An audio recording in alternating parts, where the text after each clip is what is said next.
On a dead world in the eye of Terra, soon after the monumental civil war known as the Horus Heresy, two legions tried to find unity. The World Eaters Legion, desperate to find new purpose, had fought a brutal campaign against the remnants of the Emperor's children, striving to try and hold their legion together, but in the freezing night of Scalathrax, the unity they sought would be broken forever when their leader, the figurehead of their legion at that point, turned on his own brothers, and Kharn, 8th captain of the World Eaters, became Kharn the Betrayer. I'm Ian, and this is Horrible Heretics.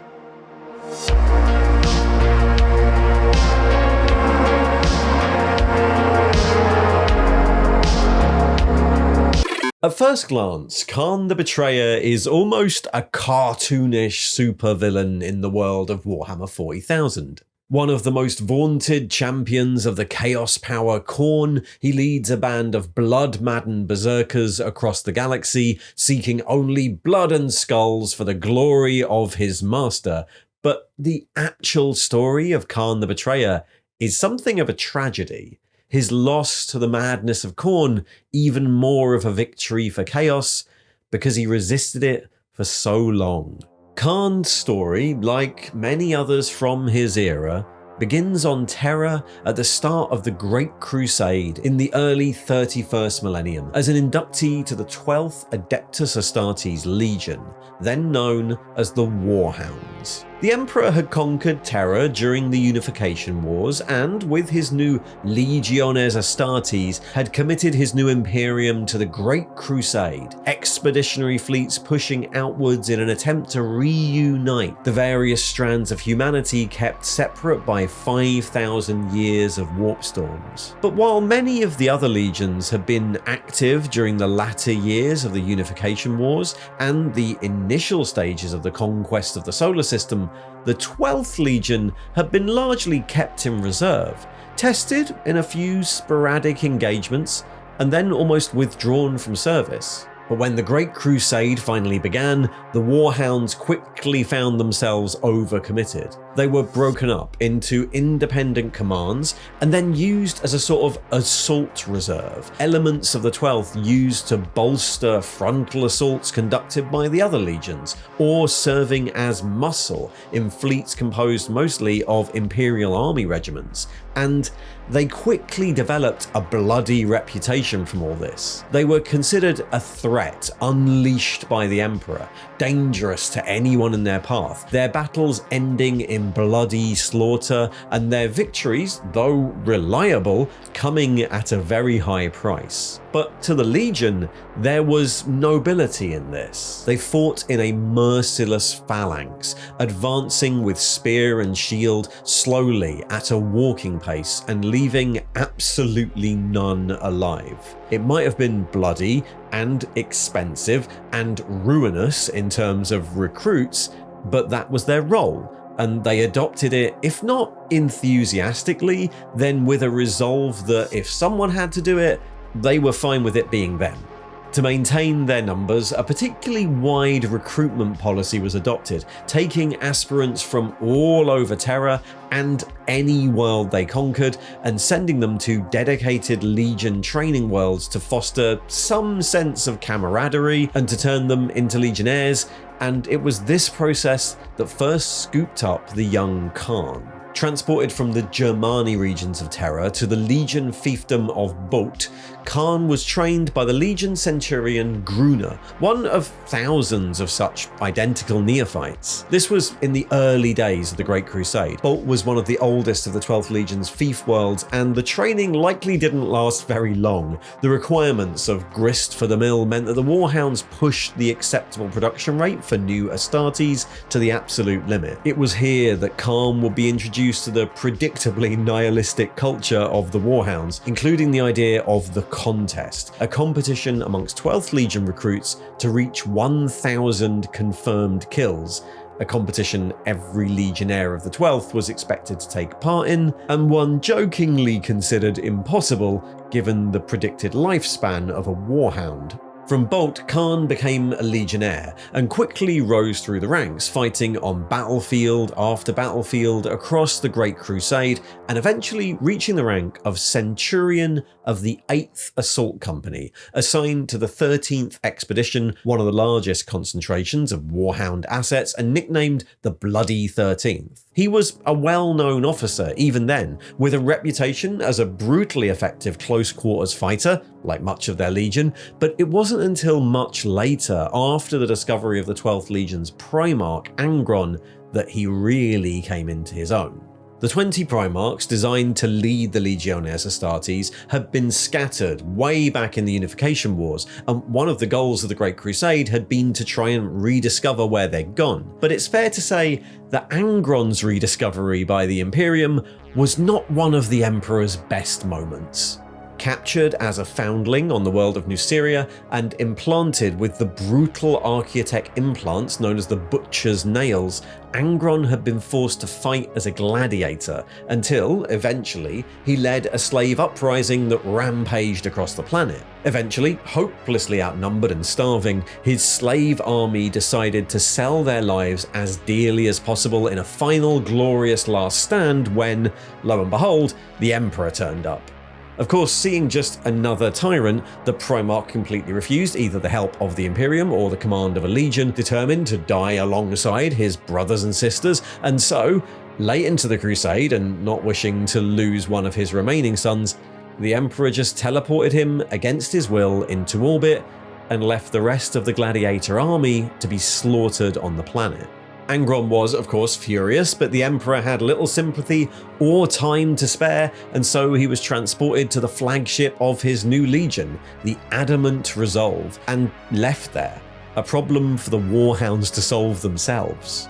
By this point in the Crusade, the Warhounds had fought a bloody path through the galaxy in the name of the Imperium for over 90 years, but they were desperate. 16 of the 20 Primarchs had already been found, their legions reforged and carving out glorious reputations, while the 12th Legion continued its punishing existence as a disposable weapon of annihilation. The return of their own Primarch finally seemed like a gift, but Angron, transported to them by the Emperor with little explanation and currently locked in what was intended to be his triumphal hall, was having none of that. The Primarch mourned the loss of his brothers and sisters and killed any of the Legion who attempted to parley with him. First, the Legion's master, Ibram Greer, and then every other Legion commander who entered the hall was beaten to death by their own Primarch, who saw them as weak servants of this tyrannical Emperor. The Legion Master and then 6 more champions and captains of the Warhounds entered the hall, never to return, until eventually it was the turn of the 8th captain. Kharn was beaten almost to death by Angron, his body thrown around the hall by a Primarch enraged at these weak Warhounds' seeming lack of desire to fight him. The Warhounds might have been the brutal axe head of the Great Crusade, but like the 7 who entered before him, Kharn would not lift a hand against his own Primarch. But what saved him was a shred of insight. His gladiator family, dead in the sands of Nuceria, Kharn only said that he wished he could have met them. "I envy them," he said quietly, "those ones who fought with you. I wish I'd known them. They followed you to battle. That's all any of my brothers and I ask of you, sire. The chance to fight with you as they did." That was the only thing that got through to Angron. The profession of loyalty, sure, but implicit in that statement was the idea that these Warhounds wouldn't have done what the Emperor had done, that they would have stood with Angron in the Red Sands and fought the High Riders alongside him, and that they wanted to learn all the things Angron's previous family already knew. From this point, Kharn became the equerry to the Primarch in the newly renamed World Eaters, a position that combined the roles of a senior captain, councillor, and, in the case of the 12th Legion, a diplomat. For one of Angron's bloodline, Kharn was unusually considered and reasonable, one of the few who could temper Angron's rages and desire for personal combat with the logistics and planning required of a large-scale war. His voice was low and soft, rarely angry, more detached and almost weary. It was a strange balance. especially after the Legion adopted the use of the Butcher's Nails, seeking to become closer to their estranged father by installing copies of the brutal Dashaean devices into their own skulls. The nails were an ancient technology from the gladiatorial pits of Nuceria that heightened aggression, giving the World Eaters an edge in close combat, but that reduced any other feeling to mere numbness over time, buzzing in the backs of the Legionnaires' skulls, eventually causing permanent pain that could only be stopped by bloodshed. From then on, the Legion's story became one of slowly losing control. Kharn was one of the first to adopt them, which only heightened his strange dual position as the crusade went on and the devices did more and more damage. In battle, he was ruthless, brutal and unnaturally fast, a brilliant but unstable warrior, fighting his way through the fray with a brutal chain axe called the Cutter. But off the battlefield, he was serious, contemplative, sensible, one of the least boastful and garrulous of a pretty prideful legion. Though he didn't hold the rank of First Captain or Lord Commander, it was clear that he was, to all intents and purposes, the second in command of the 12th after Angron.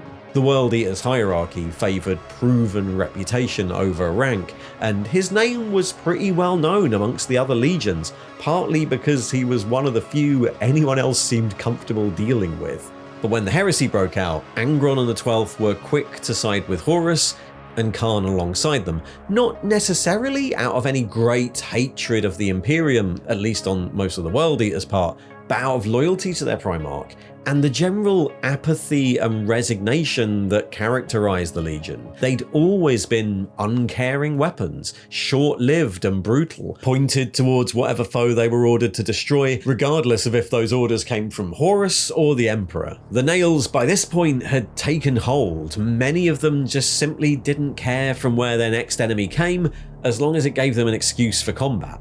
Kharn fought with the Legion on Istvan III, when Horus's forces first revealed their hand, descending to the surface with Angron to wipe out loyalists who survived the virus bombing. In that battle, lost to the nails and screaming incoherently about the Eightfold Path, one of the first mentions of that, he fought the loyalist Garviel Loken of the Sons of Horus. The duel cut short when Kharn was run down by a Legion tank, impaled on the teeth of its dozer blade. He was horribly wounded and thought dead, but made the first of many miraculous recoveries. As the traitor forces moved through the aftermath of Istvan, he next surfaced on Prospero, former homeworld of the Thousand Suns Legion, attempting to find a psychic cure for the degradation the nails were inflicting, before the World Eaters were assigned wholesale to the Shadow Crusade, and Kharn found himself in Ultramar, fighting alongside the Wordbearers Legion against the Ultramarines. He struck up a close friendship with the Wordbearers captain Argal Tal, another victim of circumstance, even fighting alongside him in the gladiatorial circles the World Eaters used for entertainment. This was something of a rarity for Kharn, who tended not to fight in the pits. For him, they were too artificial. He didn't excel within the walls of a fighting pit. To him, war was a whirl of chance and fury, with nothing to cling on to except the speed of your own reactions, the rush of aggression, and the spike of the nails. When he did fight in the pits against other captains like Sigismund of the Imperial Fists, it was almost an exercise in control. For him, it was less a duel and more a chance to try and master the implants in his head. Another gladiatorial tradition he ignored from Angron's homeworld was the suspicion of inherited weapons. When one of Angron's massive chain axes, Gorechild, was damaged and discarded by the Primarch on the Ultramarines' recruitment world of Armatura, Kharn recovered the weapon and had his Mechanicum staff restore it for his own use, risking the wrath of Angron by doing so.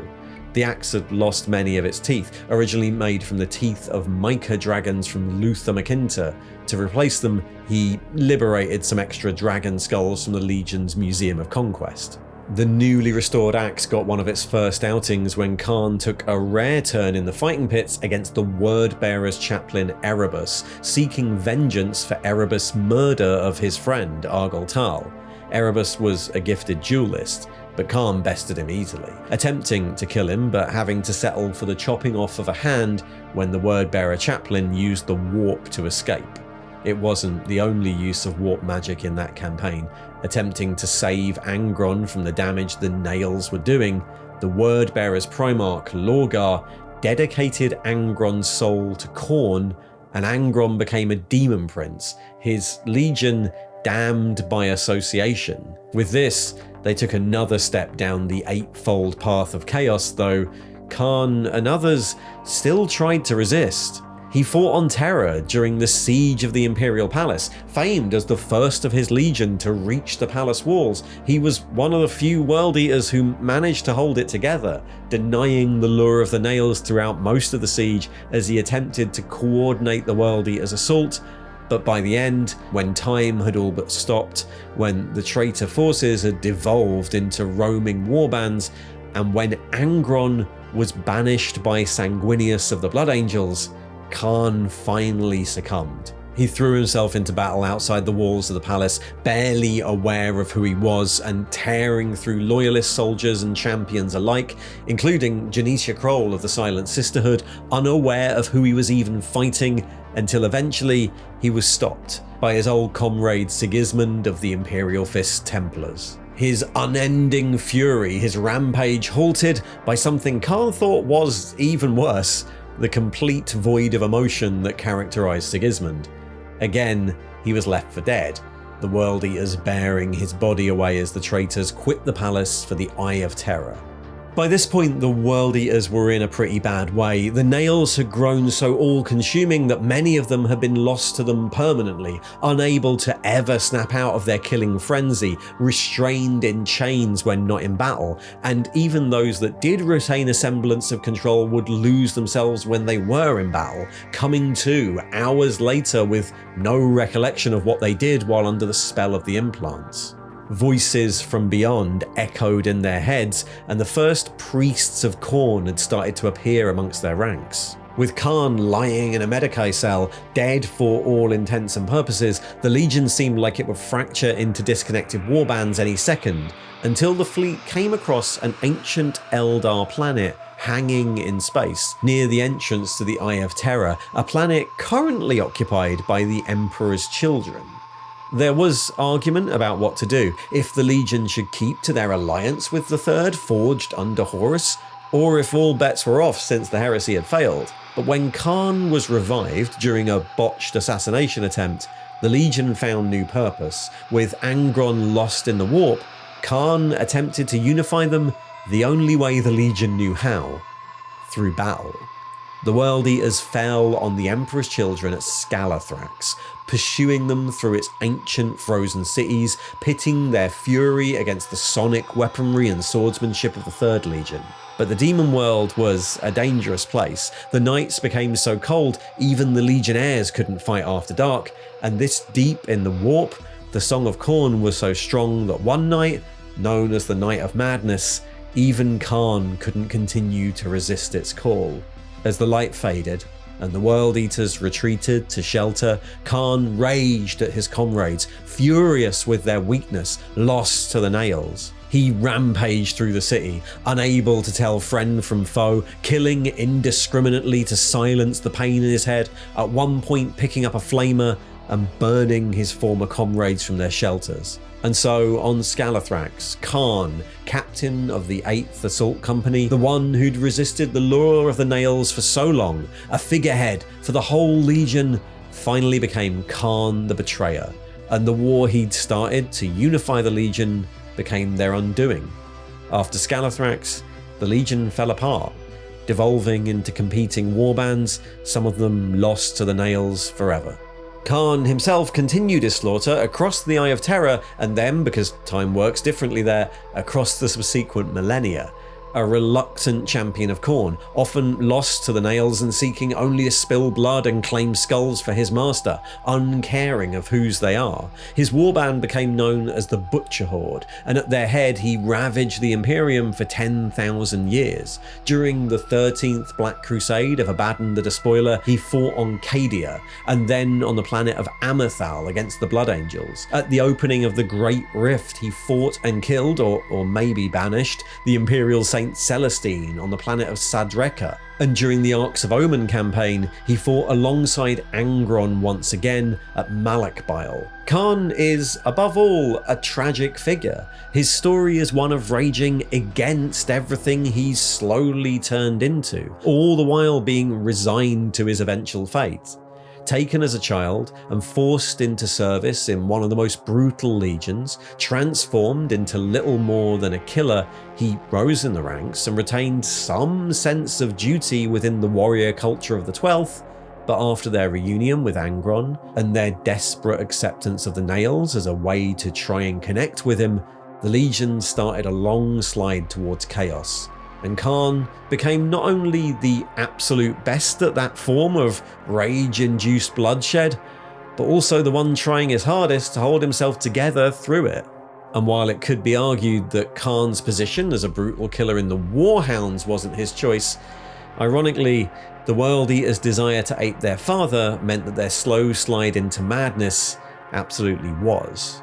In the 41st millennium, Kharn is still able to, at least briefly, return to his senses. After years of fighting his fate after Scalathrax, he seems to have accepted what he is now with the same sarcastic, detached resignment that he had when he was part of the Warhounds. But those moments of lucidity are fewer and farther between. And on the battlefield, he's lost to Khorne, operating on instinct, barely aware of the friends or enemies he slaughters, the kill counter in his helmet still counting up and up and up since the training grounds of Bolt, even though the contest was over millennia ago. Thanks for watching.